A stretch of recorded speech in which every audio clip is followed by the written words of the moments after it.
If you or anyone you know is interested in a remote position in the healthcare industry, you may want to check this one out. The company is Multicare. They've been around for a while, and they are hiring for compliance auditor.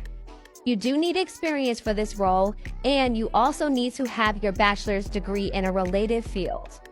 This one doesn't work for you. There are several other remote roles on the website, so you may want to check those out. The pay is $36 to $52 per hour, and they have great benefits. Before you apply, make sure that you check out the website to see if your state is eligible. They do have state restrictions. Once you apply and upload your resume, you will need to take an assessment.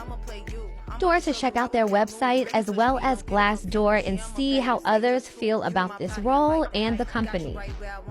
If you are interested in other remote positions, you can go to the link in my bio. I have hundreds of remote jobs listed for you. If you need assistance with your resume, I have templates available. The link is also